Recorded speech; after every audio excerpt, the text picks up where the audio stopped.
Cheers. Cheers. Cheers.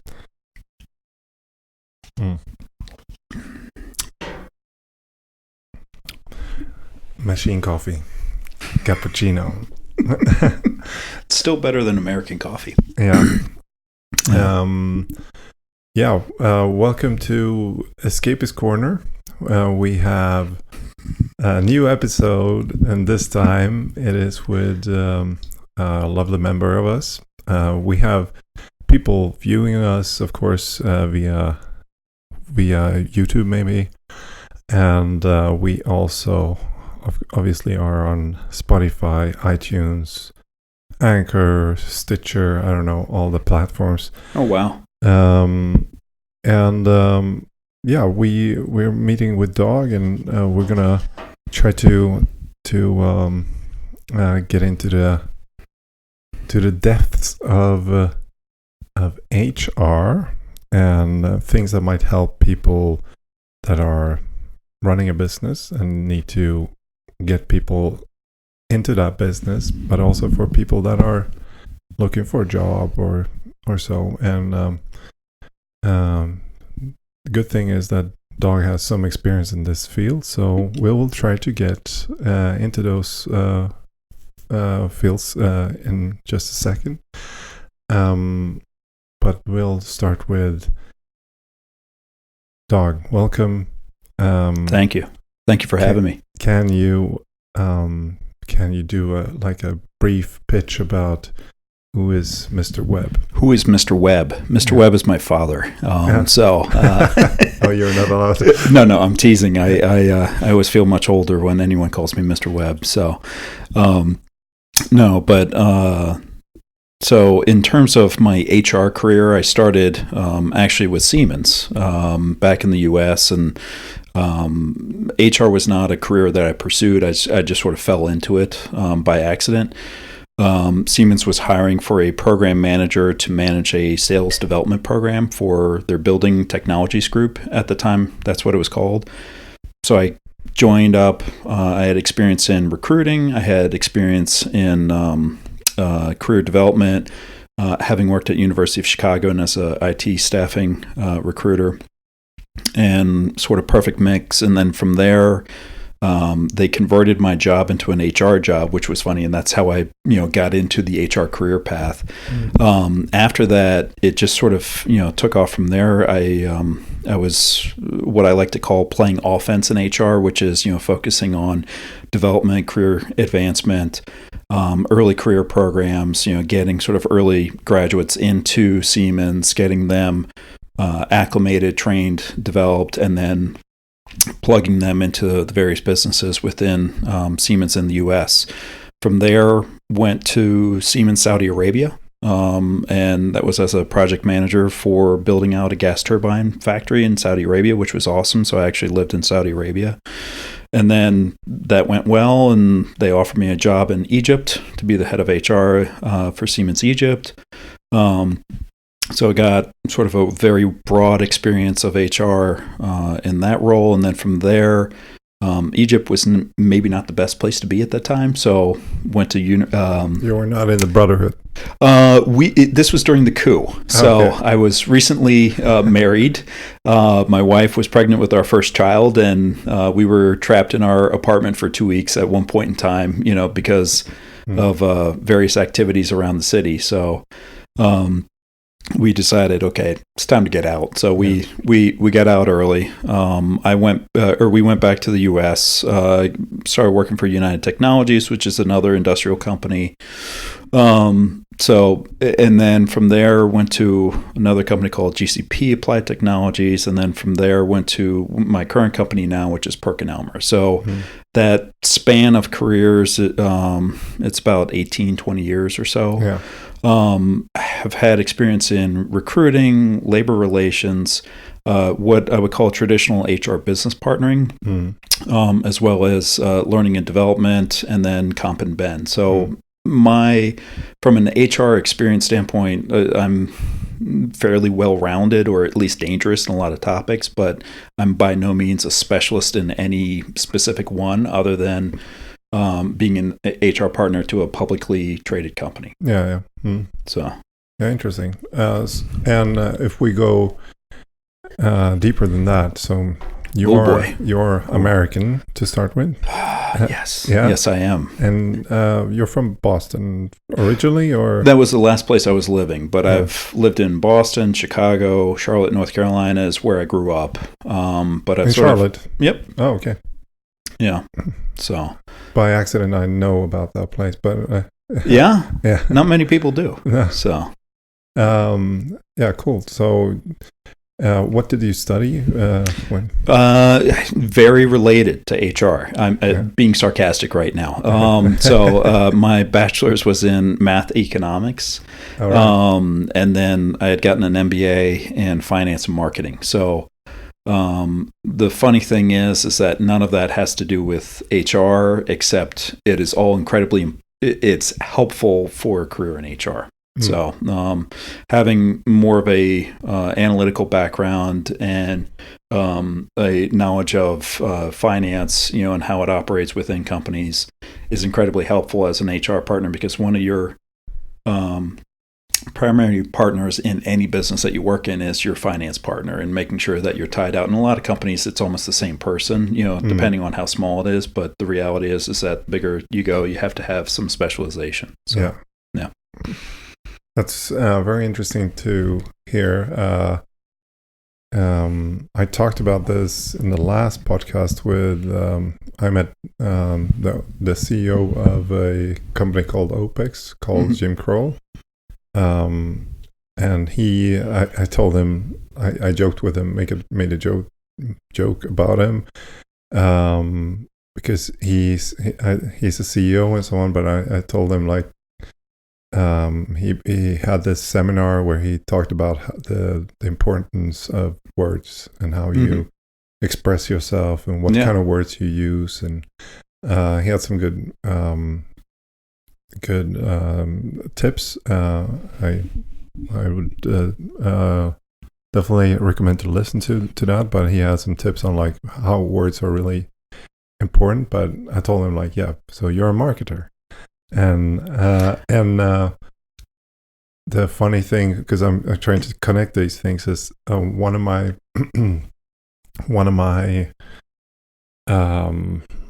I don't know, job recruiting mentors when I went to school.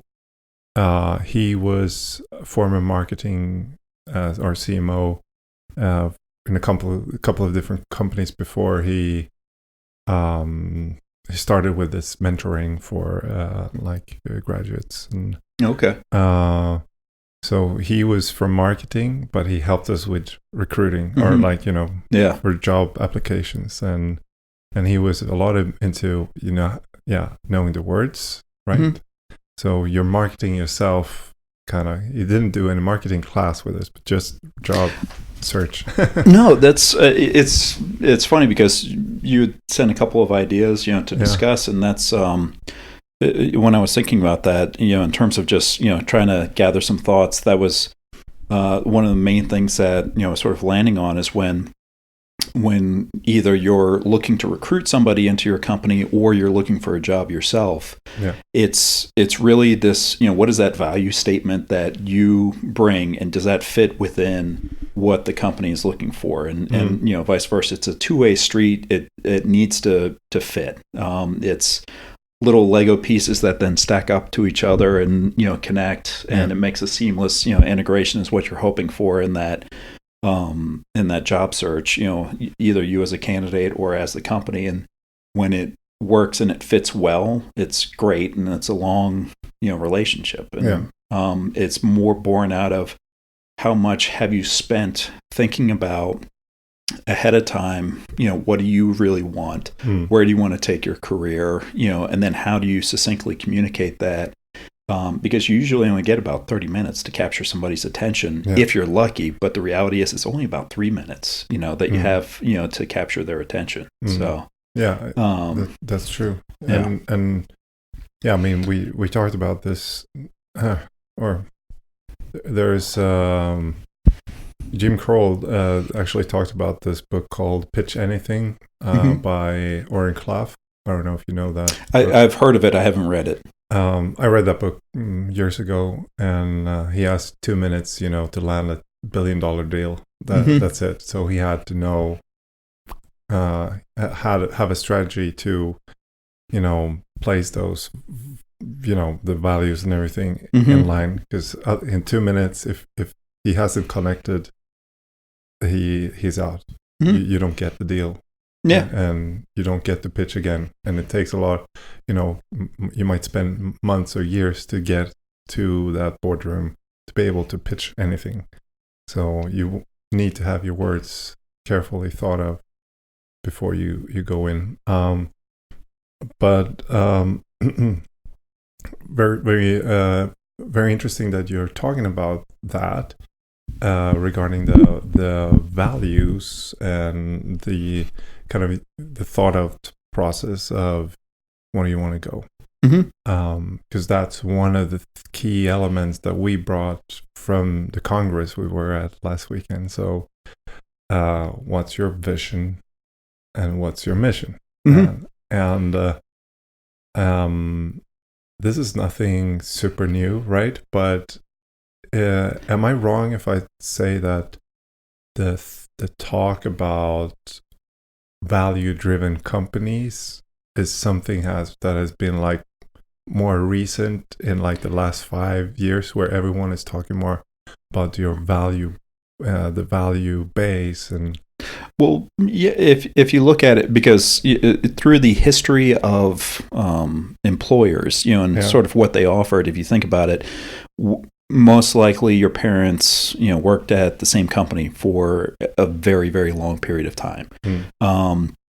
And their career advice to you is, put your head down, just keep doing what they ask you to do. Somebody will recognize your performance, and, everything will be great, and just trust that the company is doing the right thing. And the reality is that it's not always been the case. And there's been cataclysmic disasters, of certain companies where the employees, trusted that the company was headed in the right direction, and they just put their head down, they were working, and then they find themselves without a job and with, the sort of brand of this, disgraced company, So with that came the pendulum swinging all the way over to the other side, which is that people don't inherently trust, the companies that they're looking for. And they begin to question it. And then that's, in the U.S., we talk about, Gen X, Gen Y, and from a recruiting standpoint and what have you. And you had Gen X, which, I'm a Gen Xer, don't trust any company, don't trust anything, so on and so forth.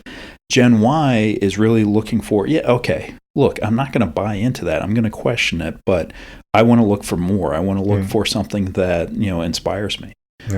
Where I can collaborate with like-minded individuals, where I can have a fellowship almost, It's interesting, the evolution of companies over the history of time. It's kind of, you had, church and companies, and, you had your fellowship at church, and you had, companies as, a means to get paid by. But now these worlds have sort of been merging, and people are looking for, because you spend more and more time with your coworkers than anybody else, than your family even. So that's why it's so critically important to, put out there, what do you aspire to be? What are you trying to, what are you trying to accomplish? Why are you in business? What is the impact that you want to have? Because if you do, guess what? Then other people are, hey, that's what I want to do too. I want to help out with that, and that's what it gets into, talking about fit and making sure that, the employees that you're attracting fit within that, mission and vision and so forth. So it's more important now than ever, because if you look at the talent landscape, it's very difficult to find skilled talent. Finding unskilled talent, it's easy, but are they motivated to help you? So and sorry, but this really makes me think about the experience I had also in Stockholm now this weekend is that how service is just down the drains in many industries. So I go to a coffee shop, and the guys in the coffee shop, they don't know how to work with the cashier. They don't know how to work to do a coffee. They don't know how to put things orderly into the shopping window, whatever. And you go to a hotel, they don't know how the booking system really works, and they don't smile at you. They don't offer you a friendly advice to, hey, can I help you? Can I do something? No, it's more like you're talking to someone who's just like put there and is like as confused as you are about the situation. And that was like continuously, and each touch point you go to, people are just not offering any good service. And I may, from my point of view, okay, if I work somewhere where I really hate to be, I'm not going to be an ace. But that used to be different. So has the pendulum kind of swung too far that you don't feel like any kind of proud or pride for whatever you do? Like, because even if you're polishing shoes, like, there is some pride in doing a good service and having a good conversation with anyone. And well, I think based on these examples, if you think about like a coffee shop, if I go to a coffee shop and I get great service, what can I have? Smile, very engaged, very quick, efficient service, thinks ahead in terms of, oh, you're going to want this or that, and you leave, the cafe with sort of a spring in your step, you're smiling, you're happy because it was a great interaction, and you've got your coffee and you get, and that's what I wanted. The question is then, to that barista, like, why do you put that much, pride in your work? This is why a lot of people, in terms of their job, like, it's a paycheck. They're not going to be as fulfilled and engaged in what they're doing if they view it as just a paycheck. And that's why it's important to, select the right people to bring in order to have that service, mentality, because if some people are just, they dislike people, and you shouldn't put them in a customer facing role. But let's say, they're fantastic at, data, spreadsheets, what have you. Let them do your books, and they get lost in that, and they get engaged in that, and they start, identifying opportunities for you to, oh, hey, we can actually increase our prices here and lower them here, and we'll actually, sell more, and, so forth. So, anyway, it's, my theory is that because of the scarcity of talent and just labor in general, I differentiate between the two, because talent is, implies some level of skill. Labor is just, sort of commoditized labor. So when you look at the scarcity of labor as a whole, and with that also talent, you're going to see that you have to rethink how your business is, and how you grow your business, because 9 times out of 10 you need people to grow your business. It's what you need, and when you hire the right people, the right fit, the right person is worth more, than 5 of the wrong people. It's really that sort of powerful and exponential in terms of, that impact. So my guess is these coffee shops, that's their business plan, is to be in a good location where it doesn't matter if they're giving good service or not, because people don't care. But do you think there's been any is there any difference now from like 10 years in that way? That, because we were talking about Gen Y, C, and all these, maybe we can specify what those are in just one second, but is there any difference in this, just the term of, even if I'm doing something I dislike, because this is where I see like the difference between talent and somebody who is, workforce, or what was the term you used? Labor. Yeah. Is that even if you're labor and we say you lack talent, then just doing, a bit harder work, meaning you might need to spend some extra time to get talented, right? But, so it's more the mindset that, I might not be the best barista, but every time I'm there, I'm just going to give my full all in. This might not be the end goal, but I'm going to do this so good that every time anyone comes in, that's like a job interview for the next position, whatever it might be. True, but do they understand that? That's the thing is, do they understand the why? Yeah. Why they should be doing that? And that's where that, if a coffee store's, vision is to ensure that, each customer is appropriately caffeinated with a delicious beverage, to send them off on their day. I can see you're already smiling with this sort of, vision statement. That's much better than, serving coffee the best that you can, because then it's like, it's tough to maintain that type of momentum unless you're sort of aspiring to something that is above you in terms of a calling almost, and it seems hard to do that even within a job as like a barista. But the reality is that so my current job, I'm a HR business partner for our global manufacturing group in the company that I work in. What's amazing is that there's a very clear link between the management that are just great communicators that can, sort of succinctly communicate that vision, that purpose, what they're doing, and how engaged and how meaningful the work is, even though it's repetitive, even though it is just, it's a manufacturing line. So we have a site in Turku, Finland that's phenomenal. One of our best sites, and their job is to make the little chemical reagent assays that measure in newborn babies. So most people that have a kid remember they prick the heel of the child, put blood on a little piece of paper. That test is ours, and it measures different types of abnormalities, disorders, what have you, that you can detect and treat early on, so it doesn't become a problem later on in life. And it's a low-cost test. It is very easy. It is non-invasive. It's all these things where you're saving lives.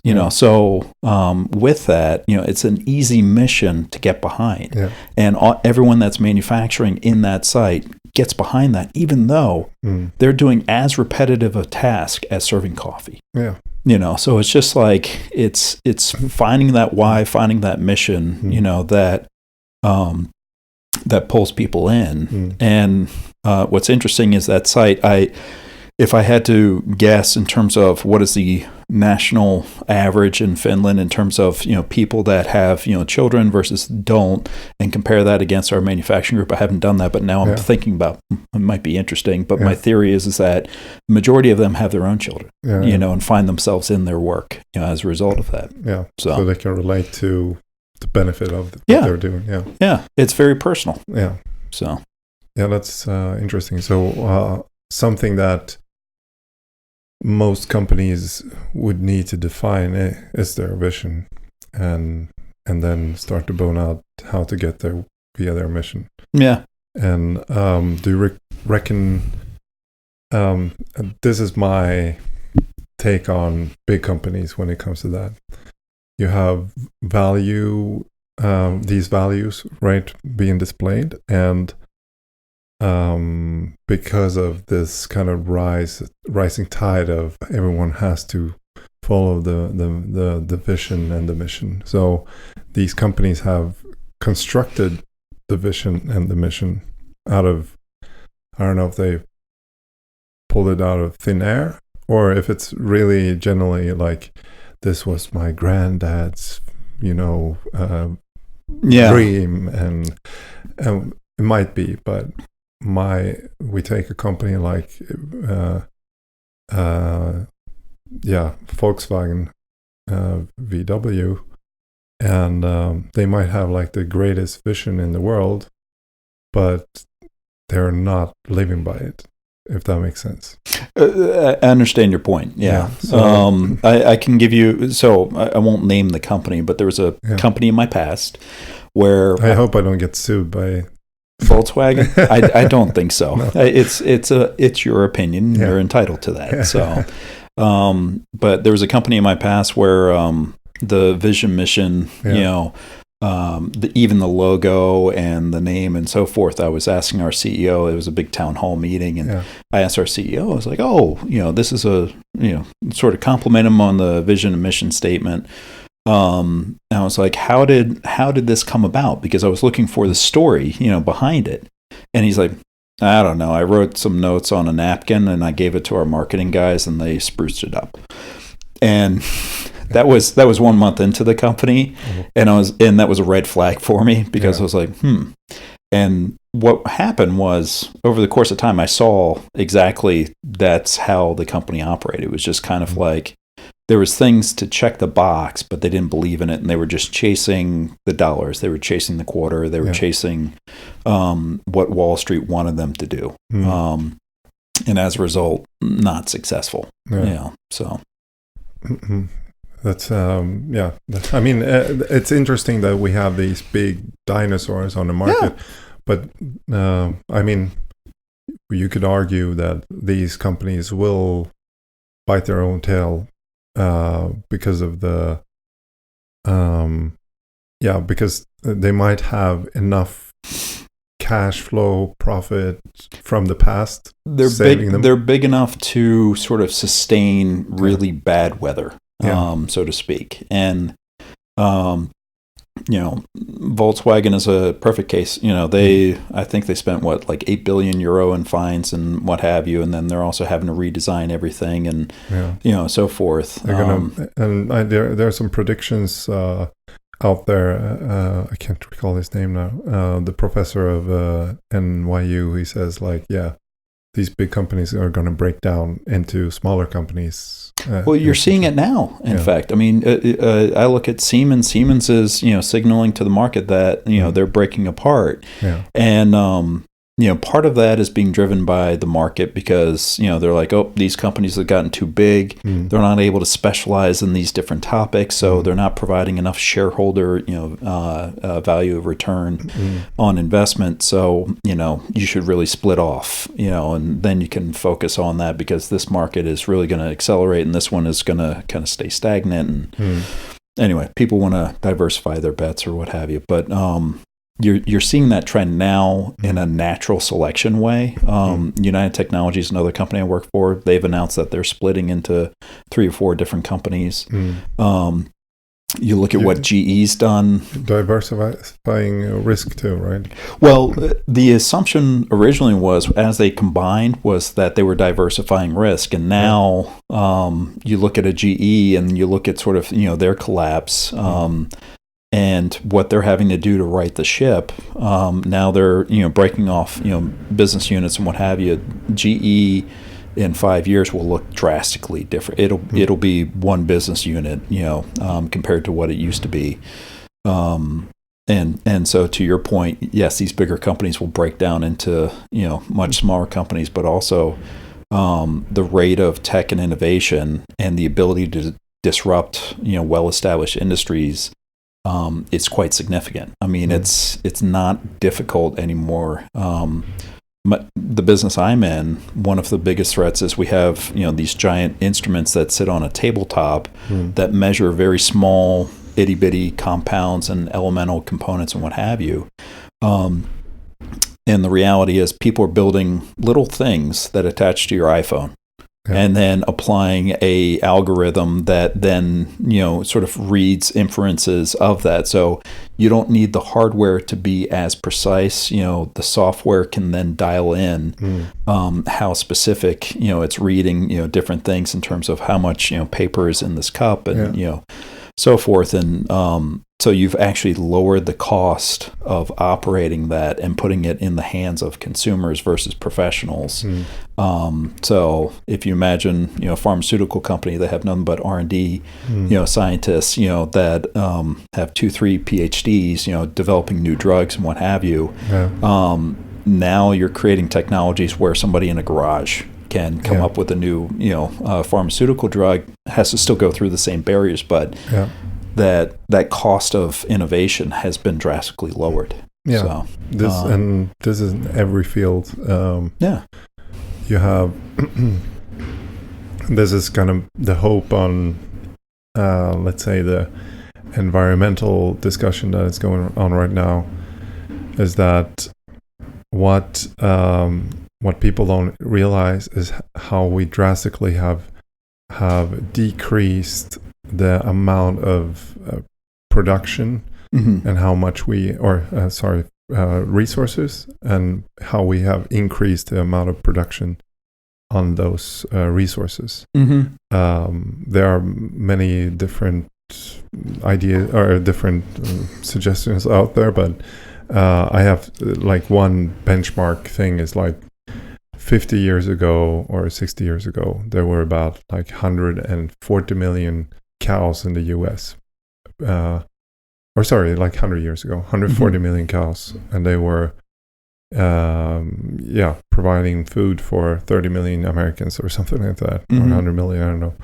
And now you have about 80 to 90 million cows providing 350 million people with food. So it's dramatically, the production has dramatically got better in every field, more or less. So there's a book called More from Less by Andrew McAfee. I think he's at MIT. He has like 2 or 3 books in this kind of topic, where he says like how innovation is driving, because it's usually you get the picture of like, innovation is this, we're just gonna deforest the entire nature or the entire globe because of innovation, because we are hungry for more. But that's not completely true. Like, we're replacing so many areas now with that were deforest are getting back, because we don't need those. We don't need to fuel our homes with wood anymore, for example. So that's a big win. But got off topic there, but that's all right. How from your point of view, now you've been in the Saudi Arabia, Egypt, and now also in Germany. How was it? Is your wife German or? Yeah, she's from Berlin. She's from Berlin. So it was not totally coincidence that you ended up here. No. This was my wife and I talked about where we want to be for our kids, and your why. What? Your vision. My why. My why. Yeah, exactly. So we discussed what we want for our daughters in terms of growing up and what have you, and there were certain things that, like in the U.S., that we wanted slightly better. So we started looking at how do we change our location? How do we ensure of that and so forth, and she was fortunate enough. She applied to a job. It's her dream job, and it's very clear. It's, it like their why is her why, so it's perfectly, it's a perfect fit, perfect match. It's great. And I'm thankful for that. So, because of that, she got that job. I asked my employer, hey, can I work remotely from Germany? And they were very kind and fortunate to allow me to do that. Yeah. Now what happened?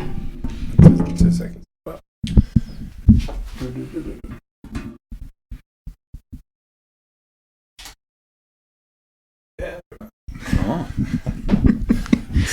Every video starts with your head right in the middle of the shot. Yeah,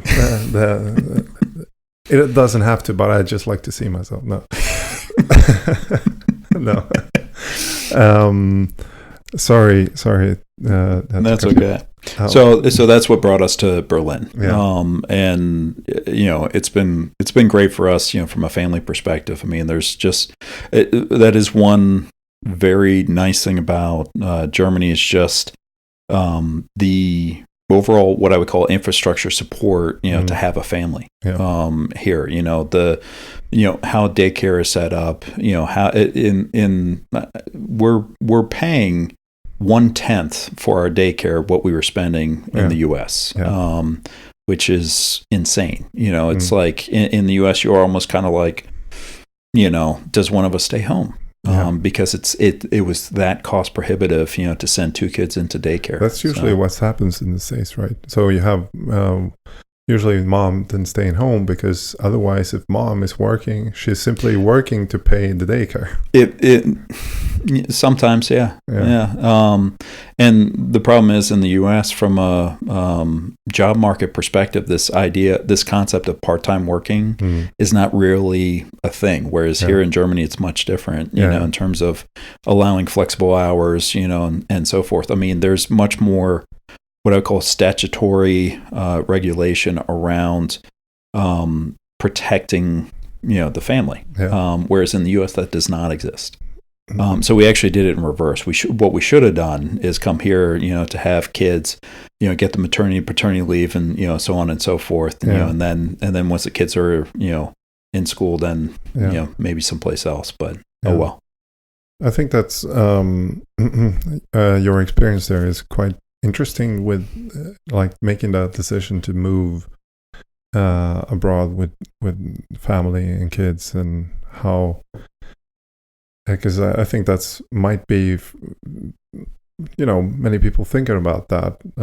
I mean, me and my wife, we play with that thought, like what if we would go somewhere, what if we like, how's that with school, how's that with, and you start to like, no. There's a bunch of barriers, that you would have to overcome, and the question is, what are you trying to solve for? We, for us, we were living in Boston, and we had no family, near us, and the opportunity to move to a great city. I mean, I absolutely love Berlin, and have family nearby. It was like, okay, this is really good, and then all the other things. It was just. Once it was okay, for my company to say, okay, then it was like, let's do this, let's make it happen. So. Speaking of like the cultural differences, not only like with the daycare and stuff, but you said there's like the concept of part-time and stuff like that in the US is not really there. Is it because people are so scared of being replaced, or and why is it more possible to replace people in the US than here? US is at will employment, which means that both the employee and the company are there at will. There is no actual contract. So there is no guarantee, there is nothing. You could show up to work and the employer says, you're gone. Your job's eliminated. And they don't have to pay you anything or what have you. There is unemployment insurance that is offered by the government, and that covers you for a certain period of time. But the reality is that can happen. And the converse can also happen, that an employee shows up and says, see you later. I'm never coming back here again. So that's very unlike Germany, where you have, if you're going to leave a company in Germany, typically you have a 2 or 3 months, notice period. So, which as an American, I find incredibly awkward, that you say, I'm out of here. I'll see you guys later. I don't like you anymore. But in 3 months, it's like, it's just kind of funny. But I'm thinking long-term as a company. So if you're firing people at will, or you're going at will, what does that mean for your relationship? Also, because I'm thinking if you're working somewhere, those are very valuable contacts, networks you might have there. So you don't want to burn those bridges. And if you spent years in some office or whatever.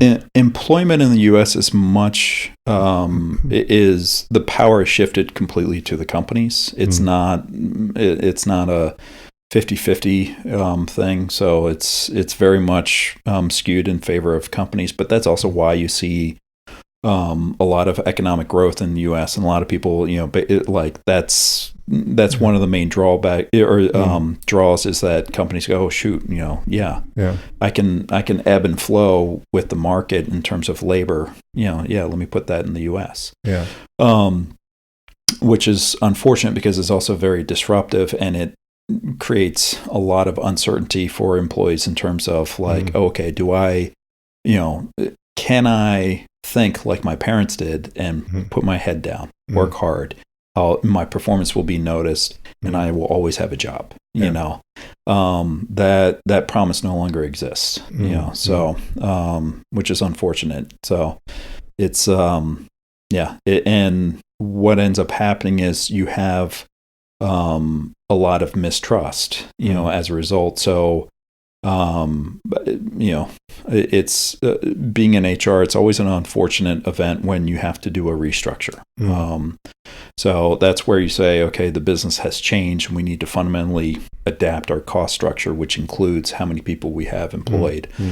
And you have to work through the selection process and so forth and what have you. And it's much different in the U.S. versus other countries because in the U.S., each time you do this and restructuring the business, it's the same exercise, but it's a matter of where you're mitigating the risk. Yeah. In Germany, you mitigate the risk once you announce, hey, we need to restructure, and then you're working through works council consultations, and depending on the different thresholds and what have you, you work through that with the employees to then select and on and so forth.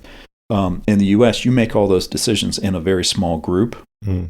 You vet it with legal and what have you, and then you notify the employees, and you've mitigated all your risk before you told the employees. Whereas I find it much more humane, the European style, which is that you're engaging the employees in that discussion, so that way they can collectively help sort of make the best decision, given the group. And me personally, I believe you end up with better outcomes in that, process than you do, in the U.S. In the U.S., it's, a small group of people that make command decisions about who should stay and who should go. Yeah. Yeah, I mean, both systems have their pros and cons. Cons, obviously.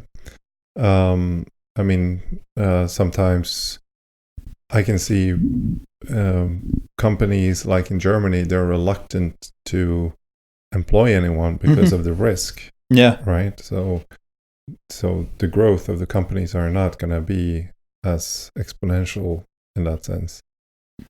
I mean, there are many ways that German companies also kick people out in 1 day's notice and everything. So, and that might be a part of the scheme, but for sure you need to have more buffer for handling those kind of crises. But yeah, no, I think that's, maybe helpful for people to understand. And also I think sometimes we, as Europeans, we don't really understand how the pressure is different when you don't have any work insurance in that sense. And how much, I mean, at one point, I guess you're not so anxious anymore because this is every day it's going to be like this. So it's like being under a bomb threat every day. After a while, you're not going to think about it that much, but it's constantly there. So it's going to at least affect your performance a bit. And it's if you think about it like Maslow's hierarchy of needs, it's like, do you have housing and food, taken care of, and that's sort of the bare minimum. And then and then you get into emotional needs, at the top of the pyramid. It plays out exactly with employees as well. Like if you tell them you have a job, you will be paid this, and there's going to be no change to that. For the more certainty you can provide them on that base layer, the more you can then build on, the other bits and pieces, which is getting them motivated and engaged in, your mission, and moving them forward and having them find themselves in that work and showing up and, being excited, and delighting your customers. No, very good. So, I sent you some questions here ahead. We both had like 5 seconds to read them. But I think it's always good to. I think we already had some. We've covered several of them, but some good points for people to really grasp on. Yeah. Before we do that, can we just make this? What's the list of the different generations? Gen. So in the U.S. they call it the greatest generation, and that's everyone that was born immediately or before World War II, lived through World War II, and the baby boomers. Baby boomers are after that. So the baby boomers, because everyone came home from war and they were having babies. Yeah. And there was a massive surge in population, what have you. So, so you have the greatest generation, which is just very, they were resource, strapped. They were, difficult times. They persevered, a lot of grit, that's sort of their makeup. The baby boomer generation, trust in, sort of the larger companies. I need to be loyal to my company. I need to, sort of produce 2.3 kids. I need to, like this is the mentality. And then you get into Gen X, which is, distrustful of companies, from because they've seen, sort of these companies that the baby boomers were trusting, and then they find themselves without a job late in their career, without the ability to shift or transfer. And it's like, well, I don't want that to happen to me. So this is where sort of, the Gen Xers were rebellious, and you see that in sort of, punk culture and, other things. And then you get into the millennials, Gen Y, and that is much more, what you had was what are known as helicopter parents, that took a completely different approach to parenting, and they engaged their kids, in terms of their opinion and so forth, and kind of hovered over them to protect them and what have you. So this is a generation that it catches a lot of grief, but they shouldn't. They're able to they adapt to technology way faster. They build networks way faster than anybody else. They learn at a speed that blows us away. So these are all the positives, but they also refrain or shy away from very direct feedback, as well, because they weren't receiving that as they grew up, because typically both parents were working. They felt guilty about the time that they spent with their kids, so they didn't sort of provide that very direct feedback of no, yes, this, that, and the other, and that's not a. See, many of them had more freedoms, and they saw themselves almost like it's not uncommon for millennials to sort of call their parents by their first name, which is unheard of by a baby boomer. Baby, what? No, it's mom and dad, and you call your friends' parents Mr. and Mrs., and that's how it is. So there's like I'm a millennial, and that's very true for us. Yeah, for sure. So, and then the next generation, I don't think they've really named yet. They're circling on Gen Z, which just sounds lazy to me, but it's they're just starting to enter the job market, so it's like. I don't know if anyone's really classified, Gen Z, and it seems to be that each generation, the duration of years shortens. So like the cycle time of, what these generations are getting shorter and shorter. Okay.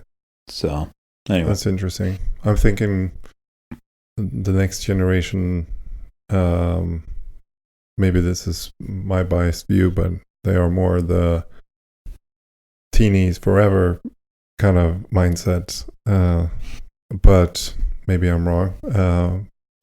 But yeah, time will tell. Time will tell, in 30 years, you'll look back on them, and you might be calling them the greatest generation. Who knows? Yeah, exactly. So. Yeah, and like, damn, they were innovative. Damn, they were good at. Yeah, they saved us. They turned the planet around. They did this. Who knows? So. All right, so. let's dig into these small rapid fire questions. So now we're getting into the questions. I think the most, or we could do this a bit briefly, but what are the like top 3 things, and if you're looking for a job, what's the top 3 things you need to do, like when you're looking for a job, or when you're applying for a job? Number 1 is know thyself, so you have to spend some time reflecting, being self-aware of who you are, how you operate, what you do on a daily basis. Is it something that I see it very often where people are just following a function or a career path because that's what they've always done, but they hate it. They're good at it, but they hate it, and they'd much rather do something else or cross over. And it's like, then you should cross over. So really being understanding, and this is a continual process of just being self-aware, asking for feedback, understanding that, and sort of crystallizing what it is that keeps you motivated in your day. So, one thing is, I'm a social animal. I need to have human interaction. Yeah. Okay. Trading emails all day makes me crazy. Yeah. I absolutely, I can't stand it, so I have to have, phone calls, Skypes, actual live meetings, what have you. Those are the things that keep me engaged and excited about my job. Yeah. It must be hard when you're remote. Yeah. It's tough.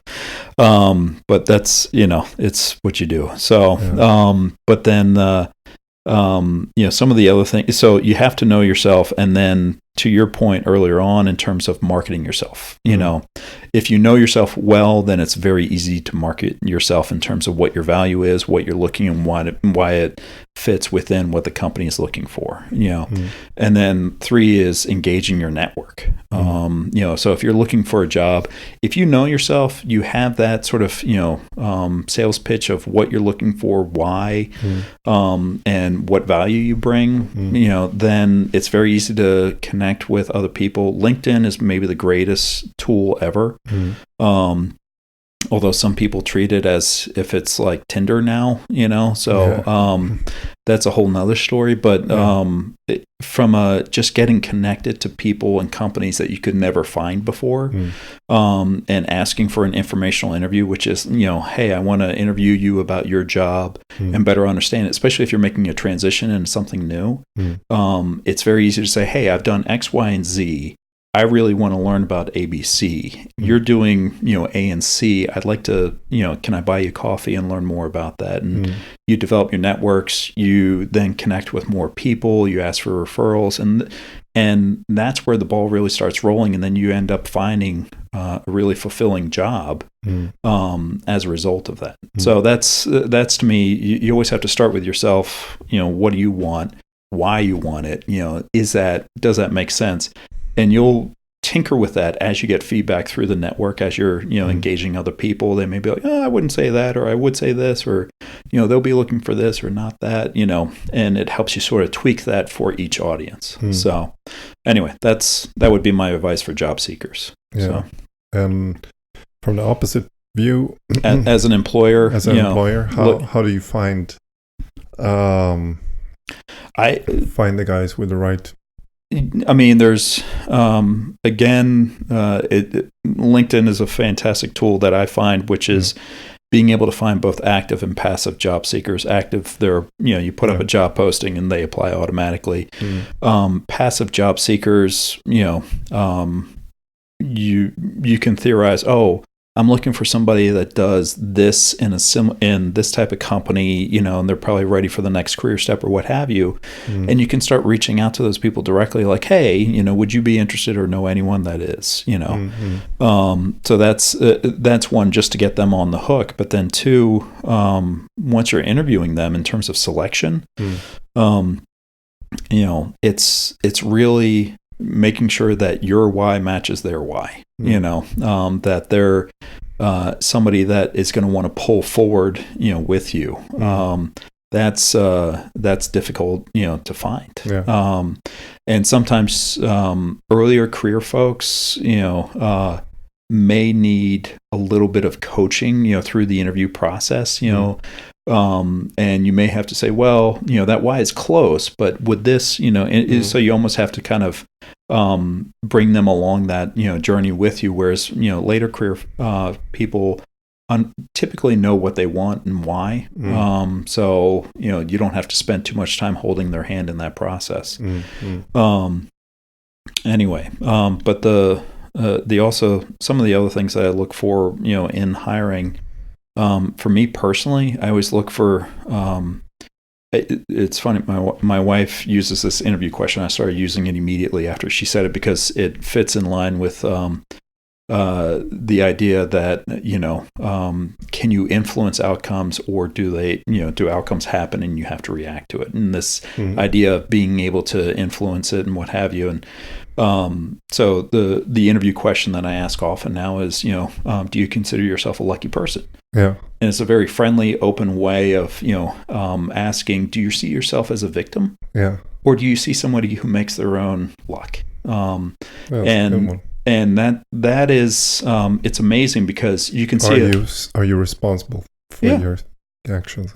Yeah. And also, are you appreciative of the things that, the opportunities, it's another way of saying, do you see the glass as half full or half empty?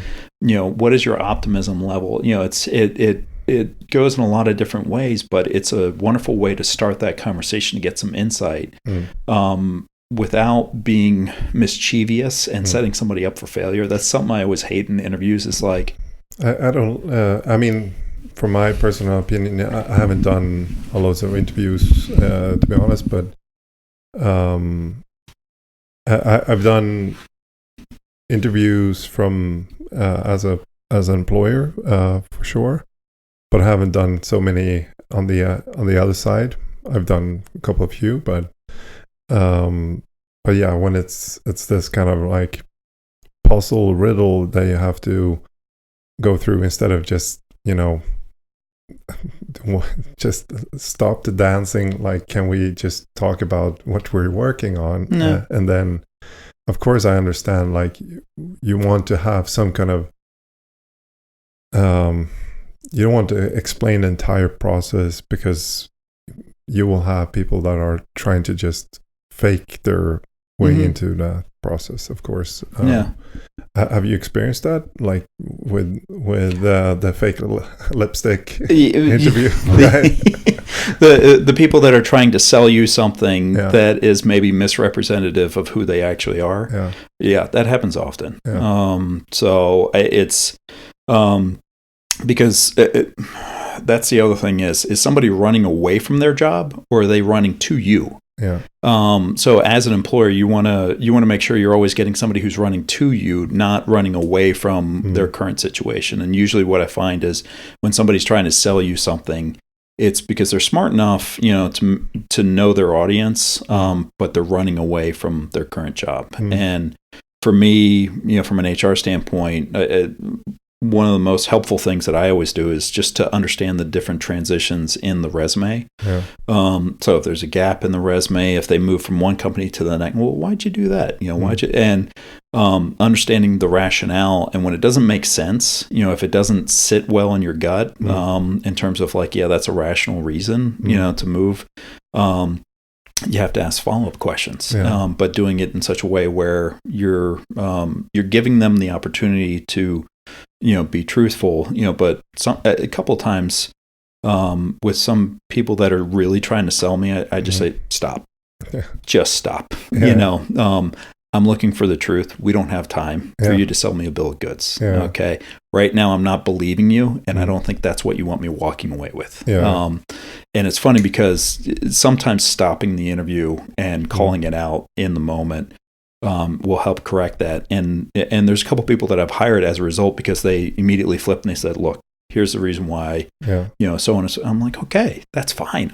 That's what I want to get to, I think that's a good school. It's like, if you are if you spent the last 10 years, you worked there, and then you shifted jobs because we say, worst case scenario, you were stealing at that job, or you misconducted in some way, then it's probably better to just say that immediately, like, hey, I was 25, I was on drugs, I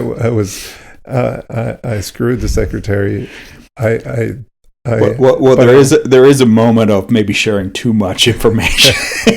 So, yeah, but yeah, this is very this is extreme. I don't know if I would be like, oh, okay, let me please hire you immediately then, because you've been 100% truthful. Because it's something you still need to validate. Then he comes to work and he's like, I punched the CEO. Yeah, I was honest.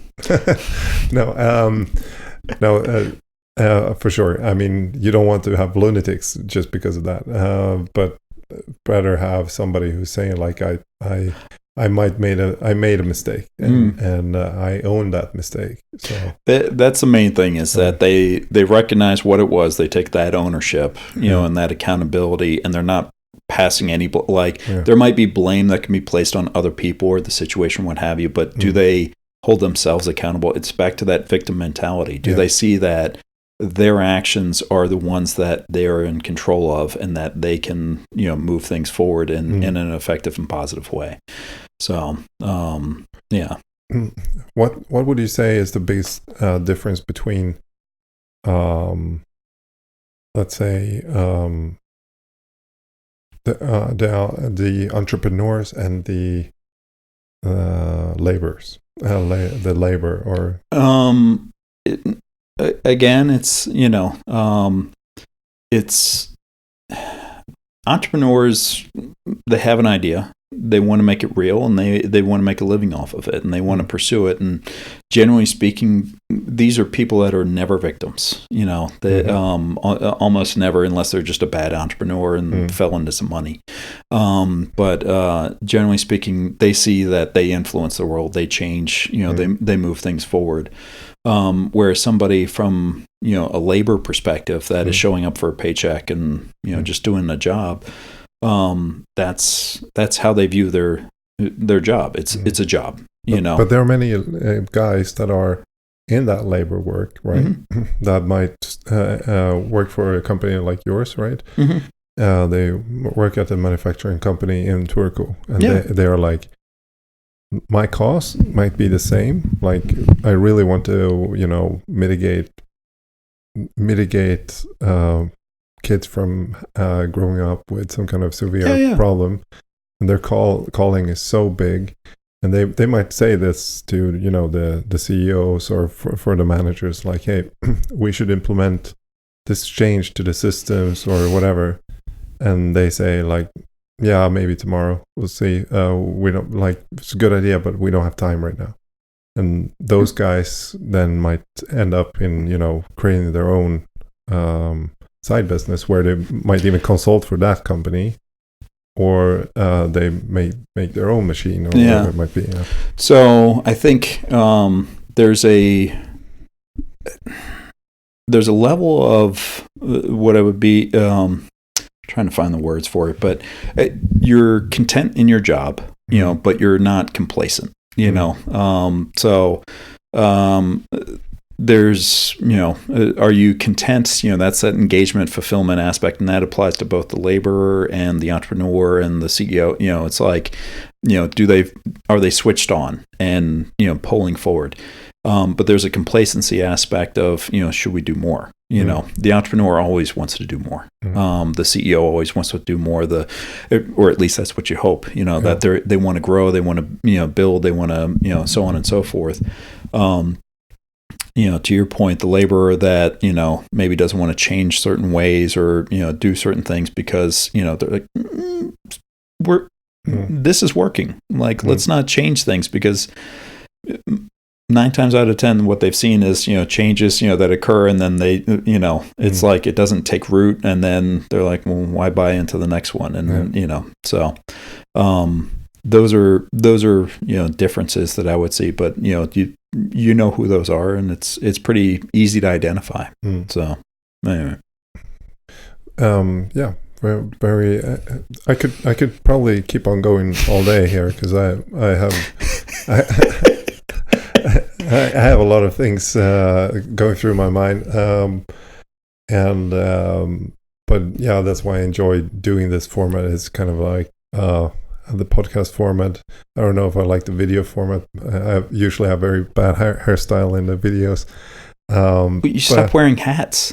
I made mention of the fact that I always saw you in a hat or a beanie, and then you stopped wearing them altogether. So, I mean, there's no plan behind that. It's just, it just happens. However, I would like to thank you for, being part here, and I hope some people also got some good, ideas from this podcast too. No, the camera went over. The camera's like, I'm done with you. I'm just gonna my face again. There we go. But yeah, maybe we just should close off with because how I even know you. You're a member of the gym, the CrossFit box we have here, and I think you're probably you're the first member. Oh, I am. Interview. Right I was unaware of that. Yeah. Had I known that, I might have dressed up or try to present myself slightly better. Got a beanie. Yeah. But the idea is simply that we have these small gyms where we have amazing people with all these stories that I think stories connect people, and your stories about being abroad and everything, it might inspire somebody who's not even in Berlin, somewhere else in the world, but knows that there is a possibility to live this kind of life and do these kind of things. And I think that's a part of somewhere where our vision is we're talking about that. Yeah, is because we want to help people to feel better and be happier.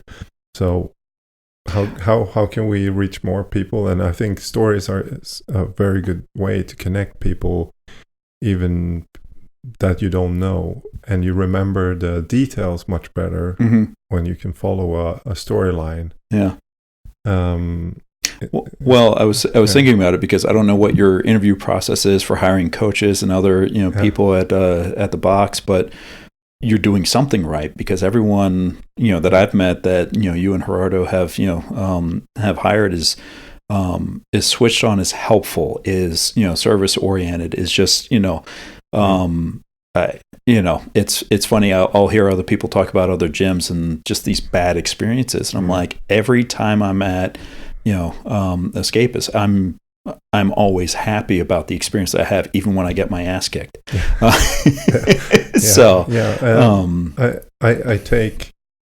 I take both ownership for that, but I don't take any. I don't say it's because of a grand scheme. In that sense, I'm lucky because this forum has the great opportunity of meeting people. So most of the people that are now coaches in the box, they are people I got to know through the box. So I guess we connected already, and we've seen each other every day for years before we even start working together. So we already know, are you always late? Are you always moody?